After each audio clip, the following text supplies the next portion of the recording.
Assalamualaikum warahmatullahi wabarakatuh. Teman-teman, kembali lagi di channel Kandang Ento Gunung Pasar.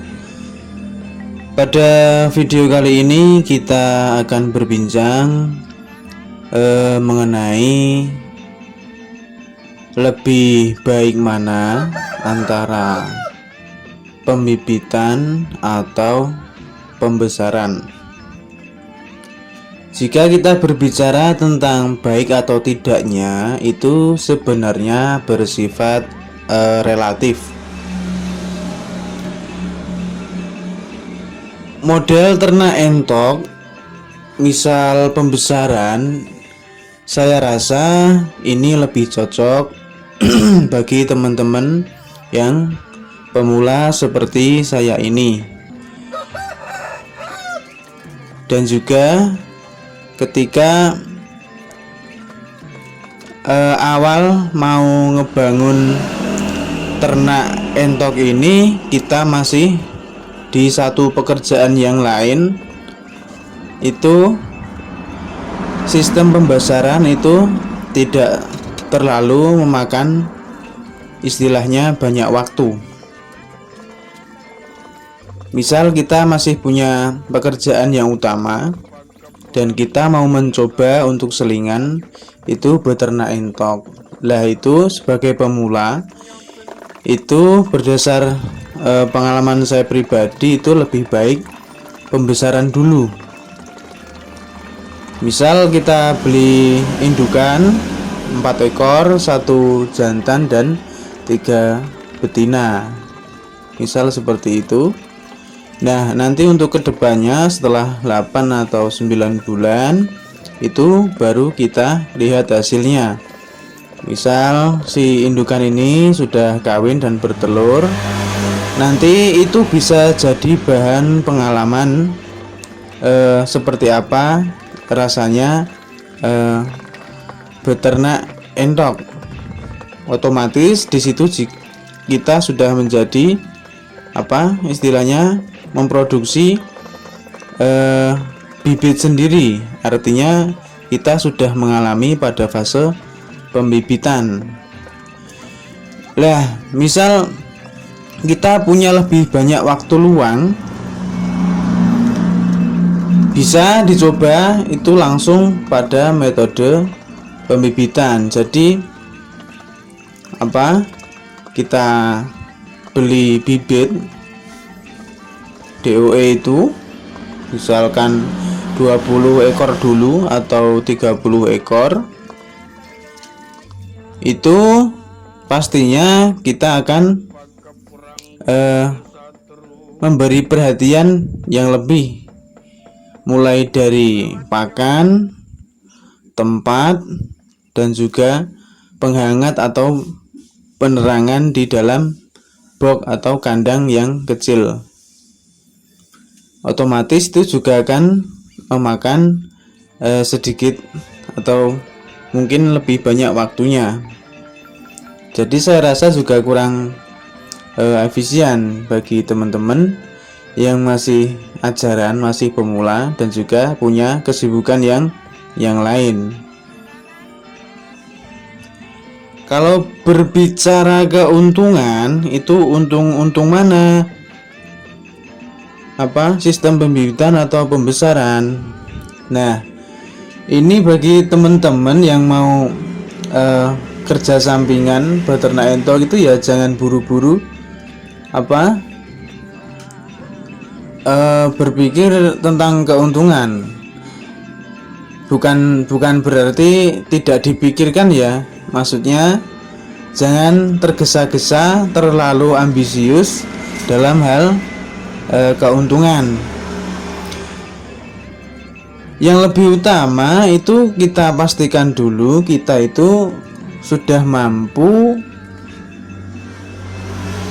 memelihara dan juga mengembangbiakan si entok ini, entah dari model pembesaran ataupun beli dari bibit atau anakan.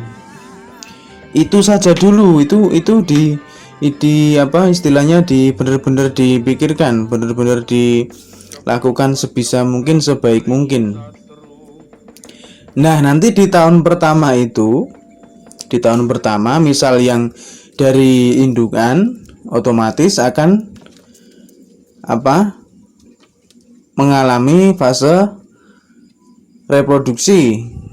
Otomatis dalam setahun pertama itu yang dari indukan, yang mengawali dari metode pembesaran ya, dari indukan itu kan pasti sudah bertelur.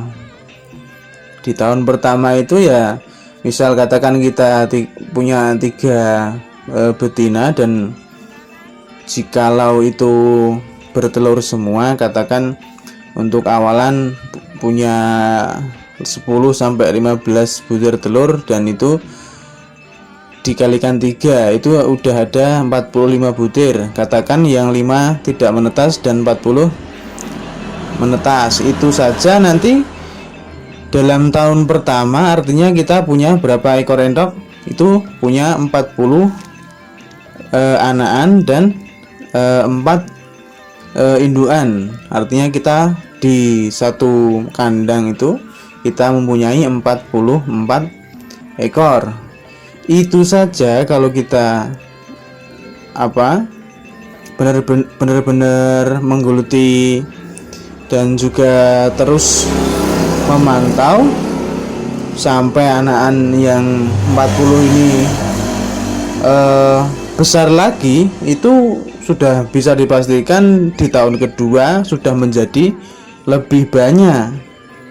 Jadi ya jangan buru-buru dijual dulu. Jangan buru-buru dijual. Atau juga yang dari metode pembibitan di tahun pertama, artinya si entok ini misal kita belinya di usia 2 minggu atau 1 bulan, di tahun pertama artinya mentok-mentoknya itu udah dewasa, udah waktunya kawin.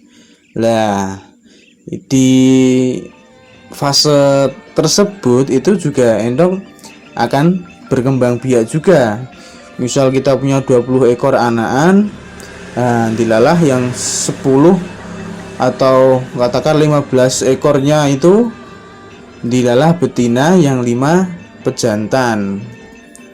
Nah, dengan seperti itu kita udah punya calon indukan yang sangat banyak. Kita punya pasangan berapa itu? Berarti misal satu pejantan dikasih 3-4 betina, itu kan udah punya calon indukan yang sangat banyak kita. Dan di tahun kedua ketika mereka sudah bereproduksi, itu juga kan sangat banyak lagi, lebih banyak lagi dibanding yang yang metode pembesaran. Itu salah satu keunggulannya kalau dari model pembibitan. Tapi dalam mengurus itu juga lebih banyak resiko, karena kalau kita masih pemula, kita beli dari anakan itu kadang masih rentan terhadap penyakit, baik dari virus maupun bakteri, atau dari penyakit yang menular ataupun tidak menular. Jadi ya, kalau menurut saya pribadi lebih disarankan kalau untuk awalan yang masih belum punya banyak bekal ilmu, ya mending beli yang indukan atau udah dewasa, itu cenderung lebih aman.